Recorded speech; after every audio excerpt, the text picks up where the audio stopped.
최근에 뉴스에 특별한 사진 하나와 영상 하나가 한국 교회와 사회에 큰 파장을 일으켰습니다. 한번 띄워주실까요? 아마 여러분이 매스컴에서 지난 한 2주 동안 계속 봤던 그런 사진일 거예요.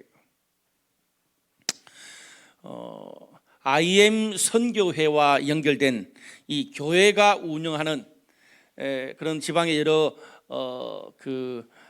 국제학교, 비영리가 아니고 비인가더라고요. 그런 국제학교에서 집단 감염이 발생을 했습니다. 당연히 정부의 방역 지침을 제대로 지키지 않았더라고요. 그로 인해서 분노한 한 시민분이 교회에 계란을 던지는 그런 장면이 사진으로 또 영상으로 뉴스에 실려서 온 나라에 전달됐습니다. 사실 이 매스컴이나 SNS에 이 사진과 영상이 퍼져나가면서 한국교회와 크리스찬들에게는 적지 않은 충격이 되기도 했습니다. 주 예수의 이름을 믿으라, 그리하면 너와 내 집이 구원을 얻으리라. 바로 거기에 계란 세례가 막 그냥 계란이 던져져서 그냥 계란이 낭자한 참 가슴 아픈 그런 장면입니다. 기독교계 안에서 극단적인 일부 단체들과 몇몇 교회들의 집단 감염 때문에 그동안 정말 묵묵히 비대면 예배를 또 잘 지키고 또 정부의 방역 지침에 따라서 움직였던 대다수의 교회들마저 도매금으로 넘어갈 수밖에 없는, 어쩌면 그런 분들에게는 조금은 억울할 수 있는 그런 일입니다. 하지만 하나 확실한 것은 내가 그랬든 아니면 우리 중에 다른 누구가 그랬든 간에 교회가 교회 밖에 있는 사람들에게 손가락질을 받고 부정적인 이미지가 있다는 것은 확실한 것 같습니다.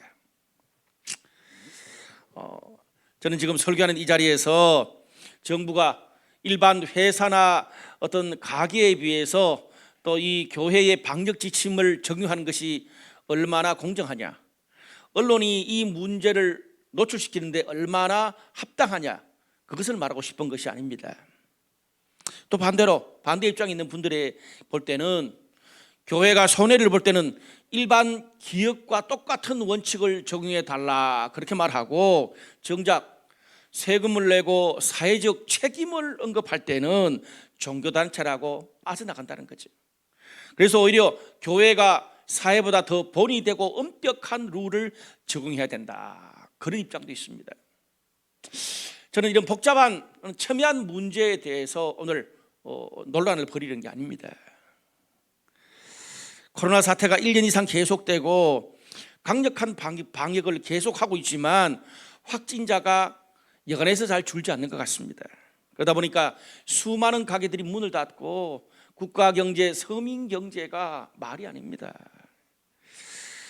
온 국민 모두가 이런 어려움이 처한 상황에서 교회가 위로와 희망의 메시지를 주기보다는 오히려 혼란과 분노의 거리를 제공했다는 것이 못내 아쉽습니다. 여러분, 우리가 믿는 기독교의 진리는 개인의 삶과 신앙만 구원하는 그런 복음이 아닙니다. 난 사람이 하나님의 사랑과 축복으로 구원받고 회복될 뿐 아니라 신앙 공동체는 물론 교회 밖에 있는 이웃들에게도 하나님의 샬롬, 하나님의 위로와 회복, 희망을 전달해 주는 것이 복음이고 기독교입니다.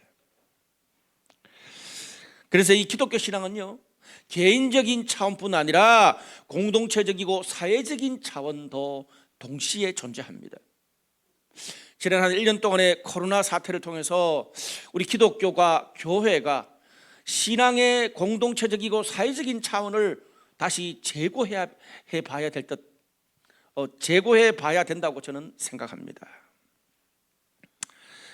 우리가 한국 사회 전체가 힘들어하는 그런 상황에서 교회가 위로를 주지 못하고 분노와 원망을 주었다는 것만으로도 어떤 논리와 설득이 그들에게 저는 합당하지 않다고 봅니다.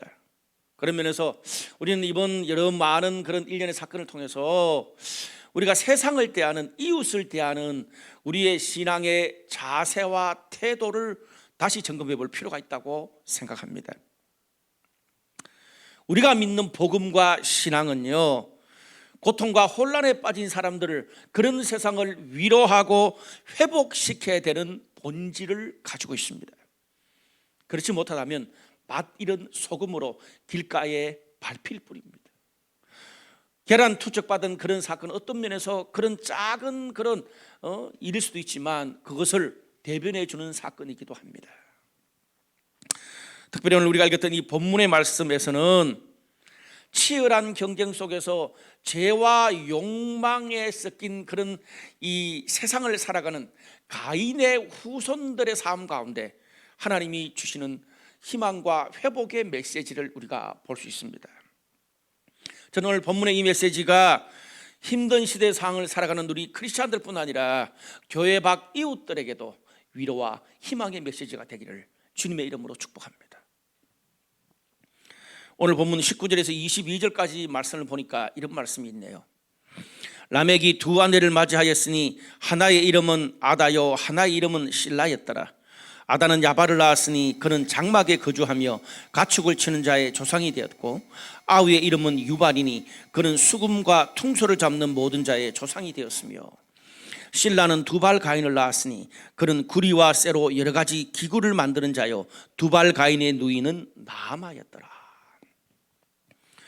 이 구절을 통해서 가인의 후손들의 삶을 간략하게 소개하고 있습니다. 가인의 후손들 가운데 아마 라멕이 굉장히 좀 이렇게 중요한 인물인 것 같아요. 그래서 라멕과 그의 이 아들들에 대한 이야기를 성경이 본격적으로 하고 있습니다.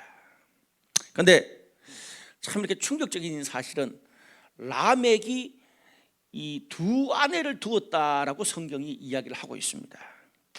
여러분, 우리가 창세기 2장에 보면 하나님께서 인간을 창조하실 때 한 남자와 한 여자가 서로 만나고 연합해서 둘이 한 몸을 이룰지로다, 그렇게 말씀하셨어요. 한 여자와 한 남자가 가정을 이루는 것, 이것은 하나님이 만드신 창조의 가정 원리입니다. 그런데 오늘 이 본문에 나오는 가인의 후손 중에 아주 탁월한 인물 중에 하나인 라멕이 자신의 욕망으로 인해서 하나님이 만드신 가정의 질서, 가정의 원칙을 깨버립니다. 그래서 성경에서 처음으로 인류의 처음으로 일부 다처제라는 악한 전통을 만든 사람이 라멕이라는 거예요. 가정의 윤리가 파괴되는 거죠. 이렇게 욕망에 이끌린 삶을 살았던 라멕의 아들들, 자녀들은 어떻습니까? 신기하게도 거기서 탁월한 그런 사람들이 많이 나왔습니다. 그게 보니까 특별히 그 중에 이제 세 자녀 이야기가 나오는데, 한 자녀는 이동하면서 장막을 치는 목축하는 자의 조상이 됐습니다. 지금이야 목축은 옛날 직업이지만 그 시절만 해도 아마 이거는 혁신적인 그런 어떤 그 직업일 거예요. 또 한 아들은 수금과 퉁소를 잡는 예술가의 조상이 됐고요. 또 한 아들은 구리와 쇠로 다양한 이 기구를 만드는, 금속을 가공하는 그런 자의 조상이 됐습니다. 라멕의 아들들한테 있었던 이런 기술들, 이런 직업들은 그 시대를 앞서가고 주도했던 혁신적인 직업들이다, 그 말입니다. 그만큼 라멕의 아들들은요, 결과를 만들어내는 전문가, 커리어, 또 비즈니스의 대가들이었습니다. 뿐만 아닙니다. 오늘 보면 23절에서 24절은 라멕의 어떤 다른 일면, 라멕의 어떤 사적인 또 인간관계가 어떤지를 보여주고 있습니다. 라멕이 아내들에게 이르되 내 목소리를 들으라. 라멕의 아내들이여 내 말을 들으라. 나의 상처로 말미암아 내가 사람을 죽였고 나의 상함으로 말미암아 소년을 죽였도다. 가인을 위하여는 벌이 7배일진데 라멕을 위하여는 벌이 77배 일이로다 하였더라. 특별히 이 본문 24절과 25절은 구약의 원어인 히브리 운율에 맞춰 지어진 시, 노래입니다. 시로 되어진 노래라는 말이에요. 성경에 처음 등장하는 시와 노래가 오늘 라멕이 오늘 불렀던 노래예요. 그런 거 보면 라멕도 참 탁월한 사람이에요. 근데 문제는 성경에 처음 불려지는 노래가 하나님의 영광을 찬양하는 노래가 아니라 잔인한 복수와 살인을 통해서 자신의 힘을 과시하는 노래라는 것이 참 아쉽습니다. 오늘 라멕이 노래하면서 어떻게 말해요? 내가 나한테 상처와 손해를 입힌 젊은 소년을 죽였다, 그렇게 말하고 있습니다. 성경 언어로 보면 어린 소년이에요. 여기에 죽였다라는 단어는 구약의 원어로 볼 때 우리가 죽었다는 것도 내 명이 다해서 죽은 것도 있고 사고로 죽는 것도 있잖아요. 근데 오늘 라멕이 어린 소년을 죽였을 때 죽였다라는 단어는요, 대상을 가리지 않고 무자비하게 살인하는 것을 말하고요, 또 전쟁에서 수많은 사람들을 단번에 살육하는 데 쓰여지는 단어가 죽였다라는 말이에요. 그만큼 라멕이 사람을 죽일 때 어떤 법적이나 도덕, 양심의 기준 없이 지 마음에 안 들면 죽였다는 거예요. 말도 안 돼요. 근데 그래 놓고 라멕이 어떻게 말해요?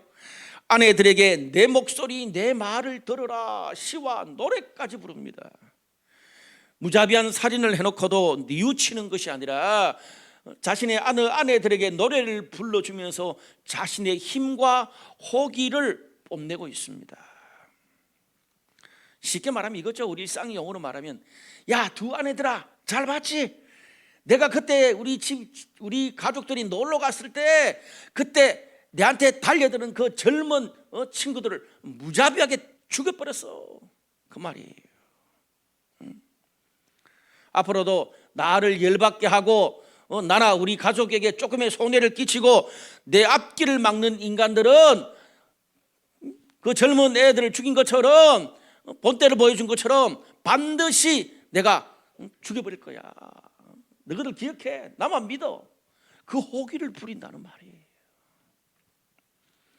그래놓고 라멕이 어떻게 얘기합니까? 가인을 위해서는 벌이 7배고 라멕을 위해서는 77배다.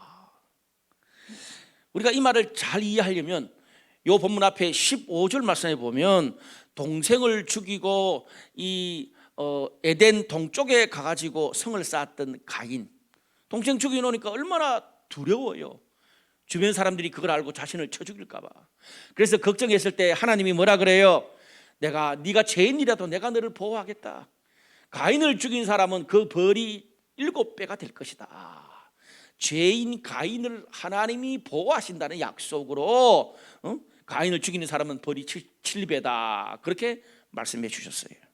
그런데 라멕이 그걸 인용하면서 동생을 죽인 그 조상인 가인 할아버지도 하나님이 보호해 줬는데 나한테 손해 끼친 사람을 내가 죽여도 하나님께서 77배, 가인 할아버지보다 77배 더 보호해 줄 거야, 그렇게 말하는 겁니다.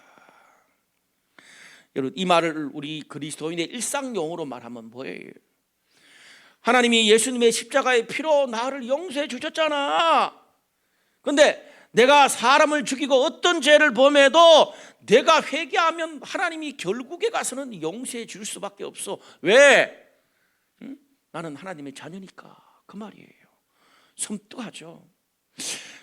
하나님께서 죄인된 인간을 보호하시는 하나님의 마지막 자비까지, 하나님이 그 마지막 자비 은혜까지 자신의 죄와 욕망을 위해서 합리화시키고 이용하는 그런 라멕의 모습을 볼 수 있습니다. 여러분, 우리가 신앙생활을 하면서도 때때로 라멕처럼 하나님의 사랑과 용서와 보호와 심지어 선교조차도 나의 욕망과 이익과 자기 합리화를 위해서, 나의 정치적 입장을 위해서 이용하는 것을 보게 됩니다. 저도 저 자신을 보면 간혹 그런 것 같아요. 내가 원하는 건데 거기다가 성경 하나님의 이름을 덜먹거릴 때가 간혹 있더라고요. 사랑하는 여러분, 우리의 그런 태도 때문에 우리가 믿는 기독교의 진리와 하나님이 왜곡되고 세상에 있는 이웃들에게 손가락질을 받을 수 있는 것입니다. 최근에 있는 교회에 계란을 던지는 사건은 그런 것을 잘 보여주고 있잖아요. 내가 믿는 하나님 때문에, 나의 행동 때문에 내가 믿는 하나님이 돌맞을 수 있다는 거죠. 여러분, 우리가 믿는 복음의 내용이 진리라면 그 복음을 전달하는 태도와 과정도 진리의 방법이 되어야 될 줄로 믿습니다. 이 시대는 복음과 신앙생활을 전달하는 자세와 태도가 정말 중요해요. 제가 마지막 부분에 그것을 다루도록 하겠습니다. 특별히 오늘 본문에 나오는 이 가인의 후손, 그중에 라멕과 그의 자녀들의 삶을 정리해 보면 그들은 세상을 발전시키고 또 이끄는 혁신적인 재능, 커리어, 능력을 가졌습니다. 또 경쟁에서 이기는 도전 정신과 자신감이 하늘을 찔렀어요.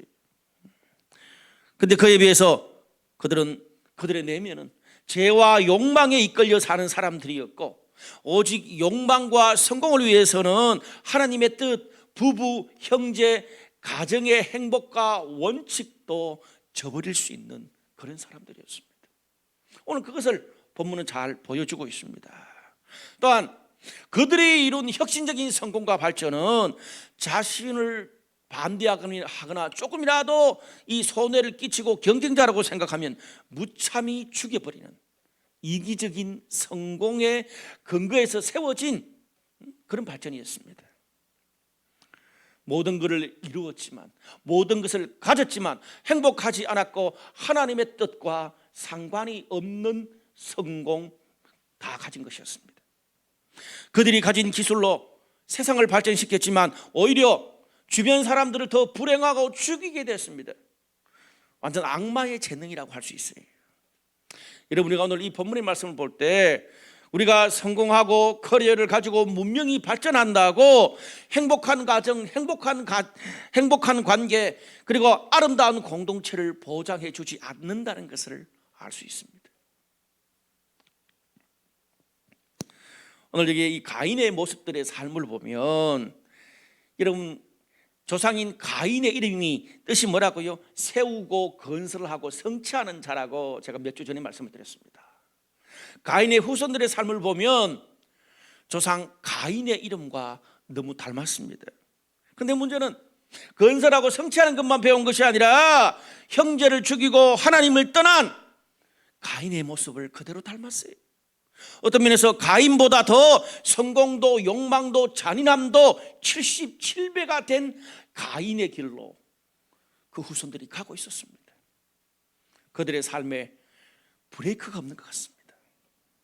그런데 오늘 본문에 전혀 새로운 이야기 하나가 등장합니다. 25절에서 26절까지 말씀 보니까 이런 말씀이 있어요. 하나님이 다시 자기 아내와 아담이 다시 자기 아내와 동침하매 그가 아들을 낳아 그의 이름을 셋이라 하였으니 이는 하나님이 내게 가인이 죽인 아벨 대신에 다른 씨를 주셨다 하며 셋도 아들을 낳고 그의 이름을 에노스라 하였으며 그때의 사람들이 비로소 여호와의 이름을 불렀더라. 굉장히 창세기에서 중요한 구절입니다. 오늘 성경이 가인의 후손 이야기를 쭉 하다가 갑자기 하나님께서 아담과 하와한테 죽은 아벨 대신에 다른 씨를 다시 주셨다, 그렇게 말합니다. 그 아들의 이름이 셋이에요. 여러분, 성경에서 그 사람의 이름은 그 사람의 정체성과 모든 것들을 설명해 주는 단어라 그랬잖아요. 이 셋의 이 히브리 이름은 어디 갖다 놓다, 정리하다, 임명하다, 그런 뜻의 이름입니다. 셋이 그의 아들을 낳고 그때의 사람들이 비로소 여호와의 이름을 불렀대요. 그 전까지는 성공하고 성취하고 욕망하는 그런 이야기만 나오다가, 죽이는 이야기만 나오다가 하나님의 이름을 처음 셋의 시대에 불렀대요. 근데 그걸 직역하면 이렇게 됩니다. 그때에 그가 여호와의 이름을 부르기 시작했다 그 말이에요. 여기 하나님의 이름을 부르다 그럴 때 이 부르다라는 단어는요, 하나님의 이름과 관련하여 찬양하다, 드리다, 섬기다, 예배하다는 그런 뜻을 포함하고 있습니다. 이 본문 바로 앞에 탁월하고 성공했지만 죄와 욕망을 따라 살고 자신만 알고 다른 사람에게 고통을 주고 하나님의 길과 다른 길로 갔던 가인의 후손과 달리 하나님께서는 죄 많고 이 혼란한 세상을 셋의 이름처럼 이 혼란한 세상을 정리할 다른 씨, 다른 사람, 다른 길을 제시했습니다. 그것이 바로 셋과 그의 후손입니다. 셋과 그의 후손들은 죄와 욕망, 이기심으로 가득 찬 세상을 하나님이 원하시는 세상으로 다시 돌려놓고 정리하기 위해서 하나님이 임명하신 사람들입니다. 셋의 이름처럼. 여러분, 그런데 우리가 이 가인의 후손 이야기 막 건설하고 쌓고 죽이고 이런 가인의 후손과 그리고 하나님의 이름을 불렀던 이 셋의 후손들을 보면서 우리가 기억해야 될 게 있어요. 그게 뭐냐 하면 가인의 후손들이 살았던 세상과 셋의 후손들이 살았던 세상이 똑같은 세상이에요. 가인의 후손은 악한 데 살았고 셋의 후손은 아주 착한 데 살았다 아니에요. 그들이 살았던 세상이 똑같은 세상이에요. 똑같이 경쟁과 살인과 죄와 욕망이 가득한 세상을 그들은 살았지만 셋의 후손들은 그 와중에도 하나님의 이름을 부르고 하나님을 기억하고 하나님을 예배할 줄 알았던 사람들이었습니다. 여러분, 우리가 오늘 본문을 보면서 볼 때 신앙이라는 것은 치열한 경쟁과 이기적이고 다른 사람을 밟지 않으면 살아남을 수 없는 그런 척박한 환경 가운데서도 죄와 욕망이 뒤틀린 그런 직장생활, 그런 사회, 그런 세상에서도 셋과 그의 후손들처럼 하나님의 이름을 부르고 예배하고 기억하는 것입니다. 여러분, 저와 여러분, 우리가 사는 세상이 가인의 후손과 셋의 후손들이 살았던 그런 세상보다 경쟁과 죄와 욕망이 훨씬 더 난무하는 그런 세상이라고 볼 수 있습니다. 기술과 과학과 문명이 정말 상상할 수 없을 정도로 발전했음과 동시에 죄도 욕망도 상상할 수 없는, 가인과 셋의 시대와는 상상할 수 없는 그런 죄와 욕망이 우리 주변에 있습니다. 가까이에. 우리가 사는 세상은요, 치열하게 살지 않으면 발붙일 수 없는 그런 세상입니다. 특별히 도시의 중심부로 갈수록 경쟁도 불안도 점점 더 심하고요, 커리어와 인맥과 집과 재정과 교육, 그런 나의 모든 우리 가정의 미래, 또 노후 관리까지 잠시도, 어떤 분이 그러더라고요, 도시에서 살려면 죽을 때까지 쉴 틈이 없다고. 여러분, 우리가 이런 경쟁사회에 이렇게 죄와 욕망이 난무하는 이 시대에 사는 것이, 여기서 우리 마음이 평화를 얻고 위로를 받고 안식을 기대하는 것이 결코 쉽지 않습니다. 제가 주변에 여러분들에게 하나님을 소개하고 신앙을 도전해 보면 거의 10명 중에 반 이상이 돌아오는 답이 비슷해요. 목사님, 지금은 아닌 것 같습니다. 지금은 힘든 것 같습니다. 이거 해결하고 저거 마치면 그때 좀 하나님도 찾고 내면의 안식도 찾고 그리고 평화도 생각해보고 영적인 것도 생각해 볼게요. 그래요. 그러다가 평생을 보내요. 그런 사람들 중에 돌아오는 사람이 10명 중에 1명 될까 말까요. 여러분, 우리 주변을 보면 삶이 너무 빡빡해서 하나님이, 신앙이 내 마음과 삶에 비집고 들어올 틈과 여유가 없는 것 같습니다. 여러분, 그렇게 살다 보면 오늘 가인의 후손들처럼 나도 모르게 세상의 경쟁과 죄와 욕망과 성공과 갈등 가운데서 나도 모르게 가인의 길을 갈 수밖에 없는 거예요. 우리가 사는 죄 많은 세상이 그럴 수밖에 없어요. 그렇게 죄와 욕망이 가득한 세상 속에서, 경쟁 속에, 압박감 속에, 불안 속에, 불면증 속에도 하나님의 이름을 부를 수 있는 것이 신앙이고, 하나님을 기억할 수 있는 것이 영성입니다. 이것은 의도적이어야 돼요. 마음의 결심을 해야 돼요. 고기가 물살을 거꾸로 거슬려 올라가려고 하는 그런 의도성과 결단이 있어야 되는 거예요. 여러분, 그래서 우리가 이 비대면 사회 가운데도, 이렇게 어려운 가운데도 대면으로, 비대면으로 예배드리고 셀모임하고 큐티하고 신앙훈련하고, 그리고 하나님의 사람들과 함께하는 것 아닙니까? 발부둥이죠. 흔히 옛날 어른들이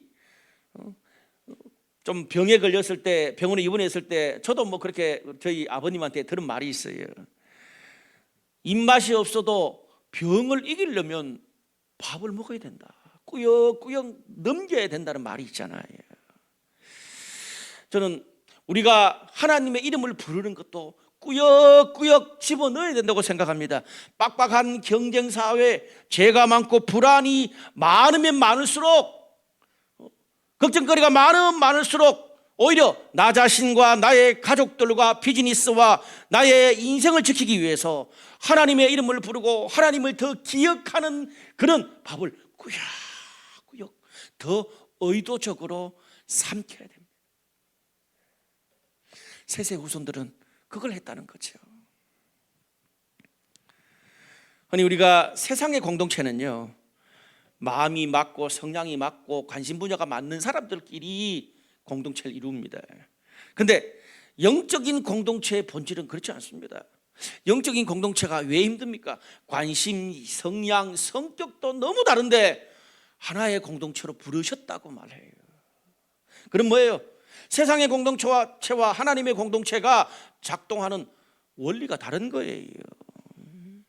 영적 공동체는요, 서로 다르지만, 수준과 환경과 모든 게 다 차이가 나지만, 힘든 중이지만, 불안하지만, 그 가운데도 꾸역꾸역 하나님의 이름을 부르면서 위로받고 회복되고 일어나면서 모두가 하나의 공동체로 되어가는 겁니다.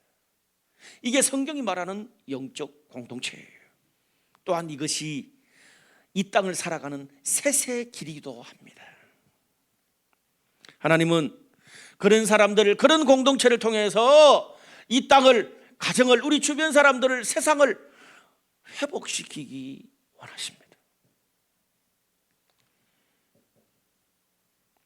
그런 면에서 저는 이 코로나로 한 1년 동안 정말 바둥바둥 신앙을 놓치지 않기 위해서 함께 예배하고 셀 모임하고 또 새로운 신앙을 결단하고, 또 그런 여러분들의 결단에 박수를 보내고 싶습니다.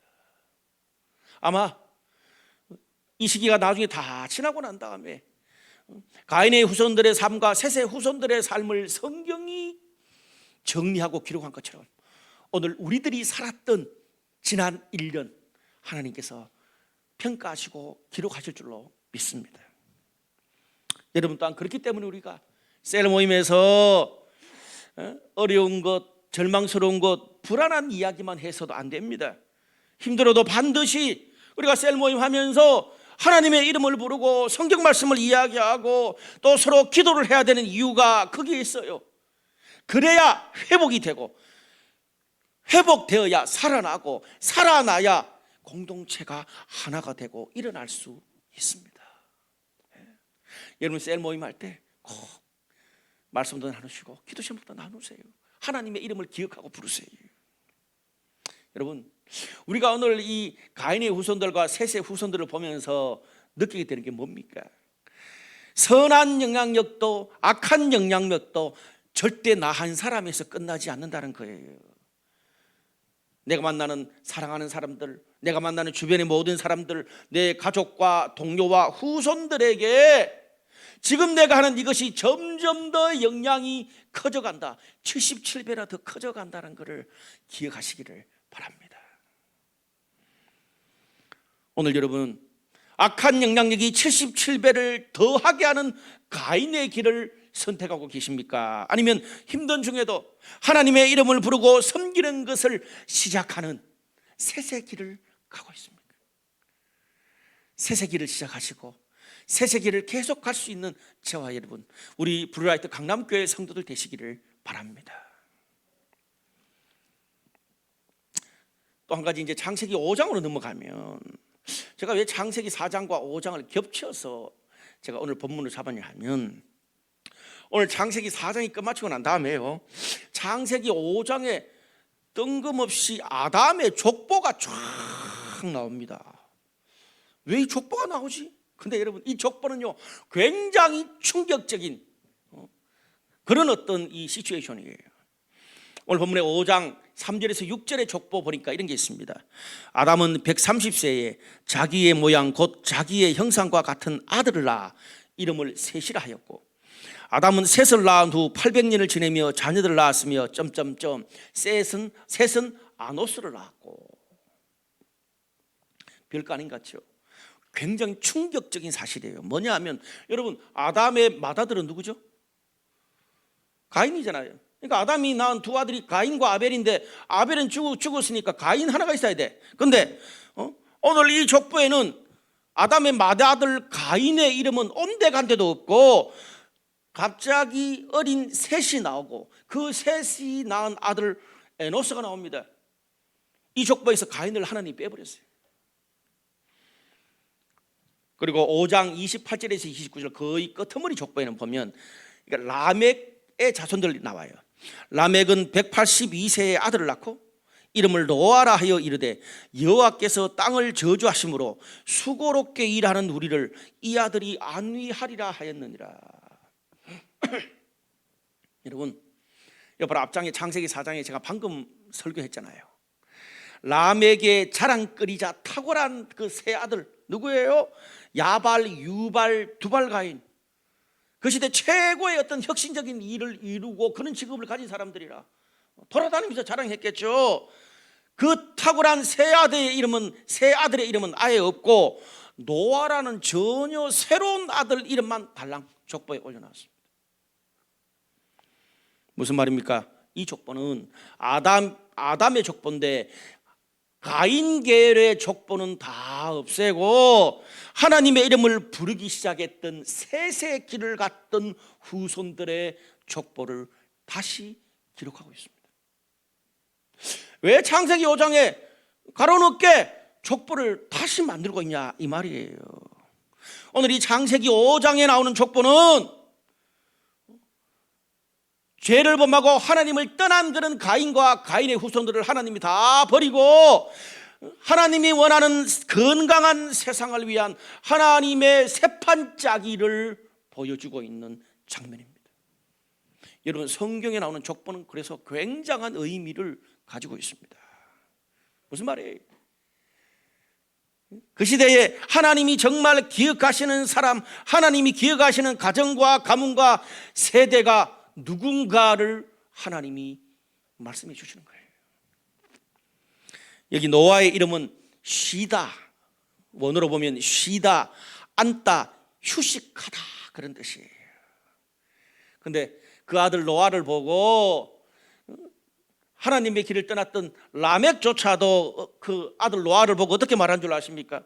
여호와께서 땅을 저주하심으로 수고롭게 일하는 우리들을 이 아들이 안위하리라 그렇게 말해요.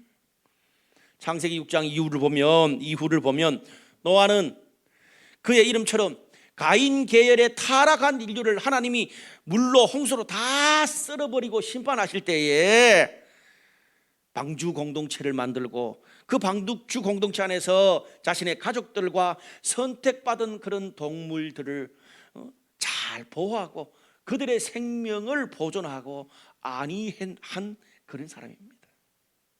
그런 의미에서 노아는 인류를 죄에서 구원하시고 위로하시는 예수님의 모습을 미리 보여준다. 그걸 신학적으로 예표한다 그래요. 미리 보여주는 사람이 노아입니다. 그런데 제가 이 말씀을 묵상하면서 한 가지 놀라운 것을 깨달았습니다. 여러분, 가인의 후손을 이 라멕이 누굽니까? 어린 청년을 살해하고 정말 악랄한 사람이에요. 저런 아버지한테서도 어떻게 노아 같은, 이 뒤에 보면 의인 노아라 그래요. 사람들을 위로하고 하나님께 칭찬받는 노아 같은 아들이 나올 수 있냐는 거죠. 당시에 수많은 사람들을 죄 때문에, 죄로 인해서 땅이 저주받고 사람들이 고통과 혼란과 절망 속에서 수고롭게 일하는 그런 상황이도, 이런 상황이면 누구나 다 힘들어서 자기만 생각할 수밖에 없잖아요. 내 먹고 사는 것만 생각할 수밖에 없잖아요. 그런데 그들에게 위로와 희망을 전하는 사람도 있다는 거예요. 노아가 그랬어요. 어떻게 이게 가능해요? 우리가 노아를, 본문에 나오는 노아를 보면 아버지가, 부모가, 가문이 하나님을 믿지 않고 하나님을 떠나 가인의 길로 갔다고, 내가 불우하고 깨진 가정에서 자랐다고 영향은 받겠지만 아들도 후손들도 똑같이 가인의 길로 가고 똑같이 깨진 가정의 삶을 반복하지 않는다는 것을 보여줍니다. 주님 안에 있으면. 오늘 라멕의 삶을 볼 때 우리가 뭘 느낍니까? 성공과 신앙이 라멕의 삶에 같이 갈 수 없는 것 같아요. 경쟁과 협력이, 출세와 행복한 가정이 라멕의 삶에서는 있을 수 없는 것 같아요. 그럼에도 불구하고 그 아들 노아는 신앙 안에서 그것을 극복하는 모습을 보여주고 있습니다. 당시의 사람들이 모두가 이기적이고 다투고 하나님을 떠나고 분열의 길을 갈지라도 노아만은 함께 협력하고 함께 성장하고 나누는 새로운 하나님의 길, 새로운 삶의 길, 새로운 가정, 직장, 세상을 만드는 길로 가는 것을 신앙의 본을 보여주고 있습니다. 우리는 가인의 후손들 가운데 둘러싸여 살면서도, 악한 세상에 살면서도 이웃과 세상을 위로하는 이런 노아의 모습 속에서 이 시대 진정한 크리스찬과 교회의 갈 길을 볼 수 있습니다. 가인의 후손들이 사는 죄 많은 욕망의 세상에서 우리는 가인이 아니라 노아처럼 살아가야 합니다. 어쩌면 나의 삶을 보면 노아처럼 친구나 가족들 중에, 또 내가 아는 직장 동료나 주변 사람들 중에 셀이나 교회에서 아무도 새처럼 노아처럼 살지 않을 수도 있습니다. 그렇지만 나만은 하나님의 이름을 부르고, 나만은 신앙생활을 하고, 나만은 하나님을 섬기고, 나만은 하나님의 공동체를 세우는 일을 하려고 마음먹는 그런 사람도 있습니다. 가인의 길로 가는 수많은 사람들을 앞에서 혼자 그렇게 외롭게 하나님의 길을 가는 것 자체가 쉽지 않은 길입니다. 외로워요. 때때로 밑 빠진 독에 물 붓는 것처럼 쉽게 열매를 보지 못할 수도 있습니다. 그런데 그 일을 하는 사람이 셋, 노아의 길이라고 성경은 이야기해 주고 있는 거죠. 여러분, 우리가 지난 1년 동안 이 코로나 시기 한 1년 이상을 보냈잖아요. 그 1년을 보내면서 많은 학자들이 다양한 측면에서, 생물학적으로, 경제적으로, 문화적으로 다양한 측면에서 코로나 1년을 평가를 하더라고요. 근데 저는 신앙적으로 볼 때 1년 동안의 이 코로나 시대는 하나님께서 한국교회와 크리스찬을 향한 새판짜기가 들어갔다고 저는 생각을 합니다. 창세기 5장의 새로운 족보가 아마 이 코로나 시대가 지나고 나면 써져질 것 같아요. 헌의학자들이 이 코로나 시기를 중세에서 근대로, 근대에서 현대로 넘어가는 문명이 바뀌는 시대라고까지 이야기를 하더라고요. 오늘 이런 혼란의 시대 속에서 모두가 다 고통받고, 모두가 다 혼란에 빠지고, 모두가 다 가인의 길로 가지만 오히려 이런 시대 가운데도, 혹독한 시대, 혼란의 시대 가운데도 더 하나님의 말씀으로 내 자신의 삶과 신앙과 가정과 직장과 나의 모든 생각과 가치관과 마음을 말씀으로 지켜내는 그런 노아 같은 사람, 또 그렇게 이웃들과 세상을 위로하는 그런 크리스찬과 교회를 하나님 찾고 계십니다. 여러분, 기독교 신앙은 나 한 사람만 죄에서 구원받고 천국 가는 거로 끝나는 게 아니에요. 죄와 욕망, 저주가 가득한 가정, 직장, 세상에서 고통스럽게 일하는 사람들을 위로하고 쉬게 하고 그들에게 하나님의 사랑과 축복을 전달하게 해주는 거예요.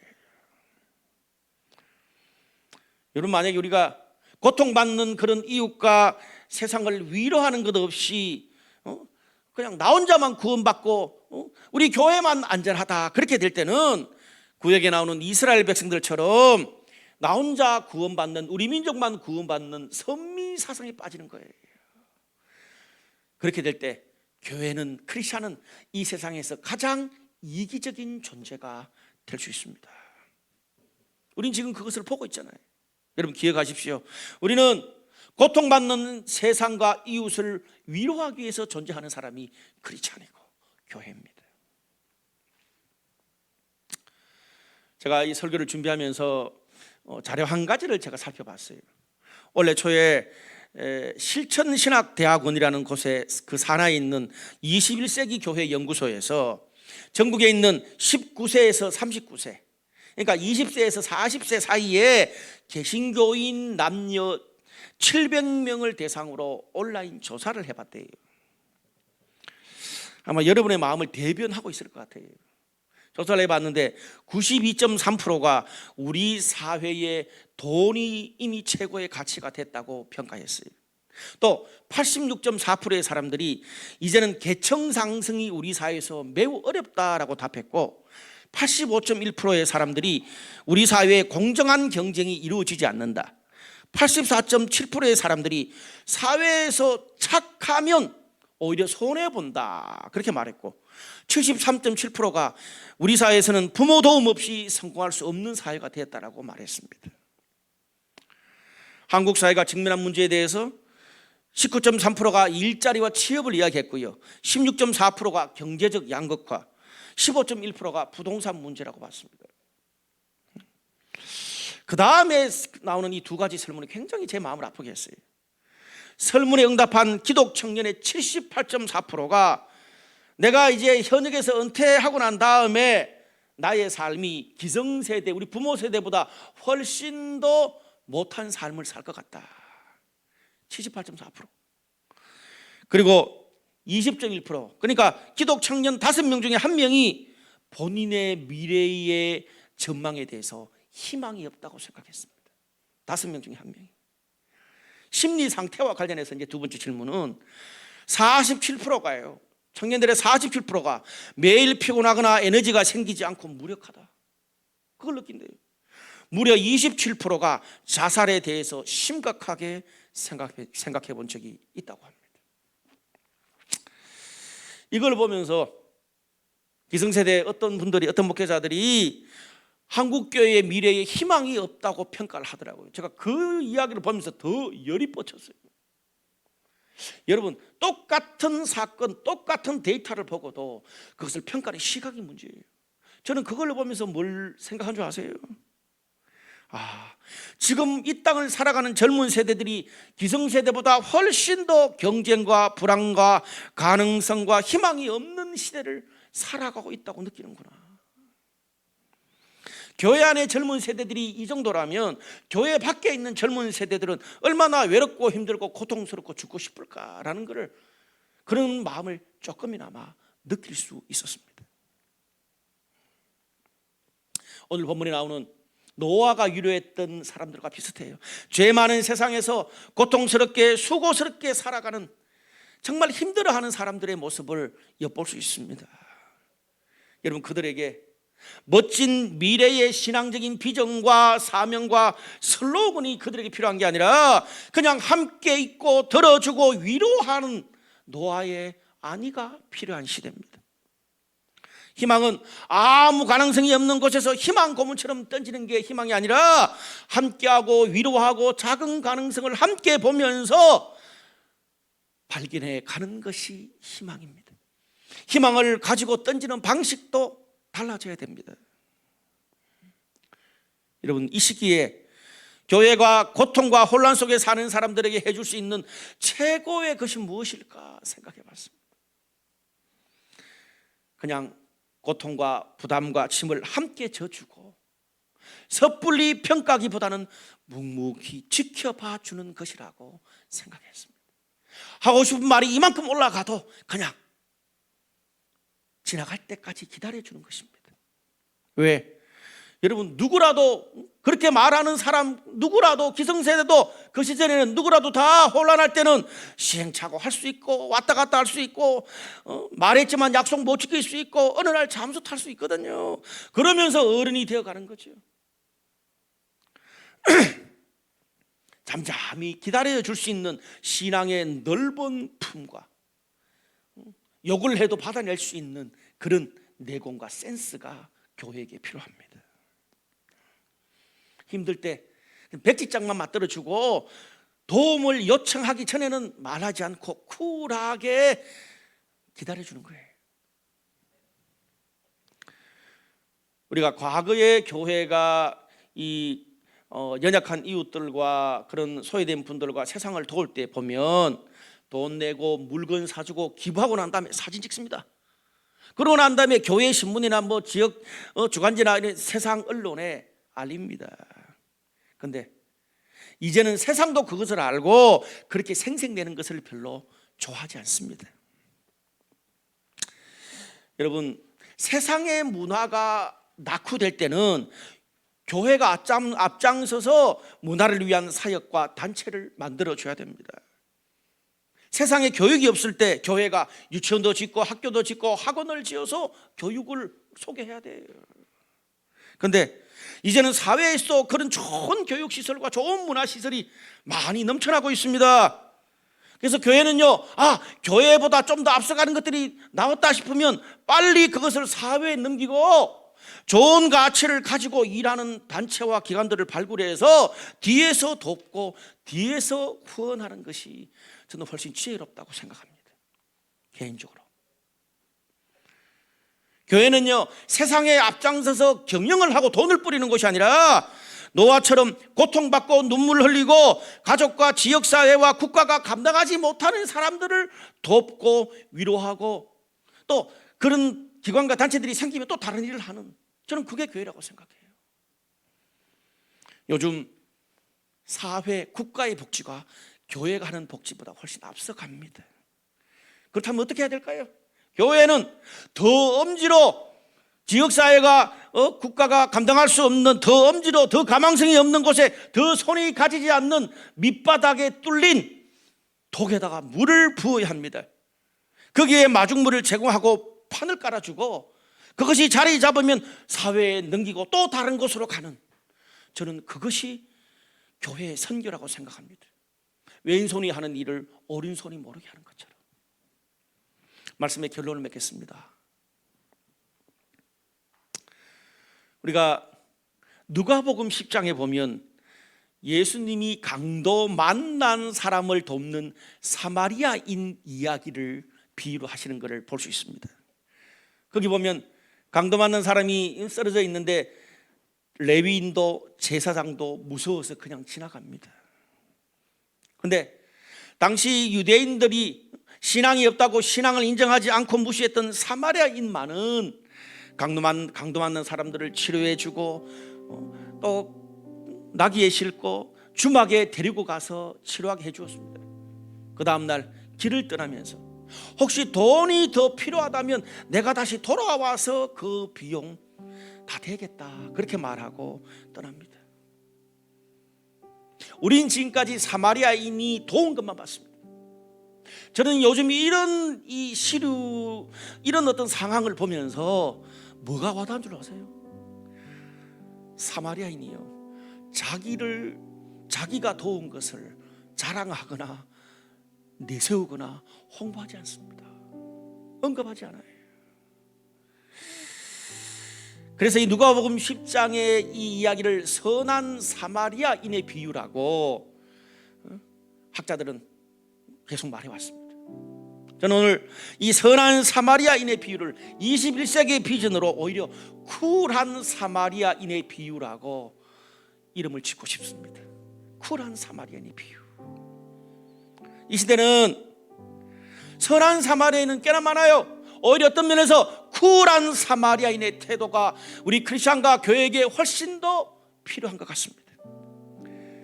강도 만난 이웃을 도와주고도 절대 생색내지 않는 크리스천과 교회, 서로 생각이 달라도 까칠한 논쟁이나 비난으로 편가르지 않는 크리스천과 교회, 겨우 몇 번 보고 그냥 별것 아닌 일 몇 가지 해놓고 가치나 대안을 덜먹이지 않는 크리스천과 교회, 혼란스럽고 답답하지만 답이 안 보이는 것 같고 밑빠진 독에 물을 붓는 것 같지만 그것을 과정이라고 알고 쏟아주면서 묵묵히 지켜봐주는 크리스천과 교회, 상대가 마음을 열기 전까지는 신앙의 부담을 주지 않고 기도하면서 미래를 기약하며 끝까지 기다려주는 여유 있는 크리스천과 교회, 도와줘서 감사하다고 은혜를 갖고 싶다고 말할 때 설그머니 자리를 떠날 줄 아는, 그 영광을 하나님께 돌릴 줄 아는, 그것이 쿨한 사마리아인입니다. 여러분, 교회가 우리 주변의 연약한 이웃들과 세상을 선한 사마리아인처럼 돕지 않았나요? 너무 많이 도와서 탈입니다. 너무 많이 도왔는데 왜 우리는 계란을 맞고 왜 우리가 믿는 하나님은 손가락질 받을까요? 우리는 선한 일은 하는데 우리 자신을 내세우지 않는 쿨한 모습, 쿨한 태도가 없습니다. 우리 사회는 지금 지치고 힘든 터널을 모두가 함께 걷고 있어요. 저는 오늘 말씀을 듣는 저와 여러분 우리 모두가 이 시기에 지친 이웃과 세상들을 위로하는 노아가 되고, 내가 하는 일을 오른손이 하는 것을 왼손이 모르는 것처럼 하나님께만 영광 돌리는 그런 쿨한 사마리아인의 태도를 가지는 저와 여러분, 우리 블라이트 교회 그리고 한국교회 되시기를 주님의 이름으로 축복합니다.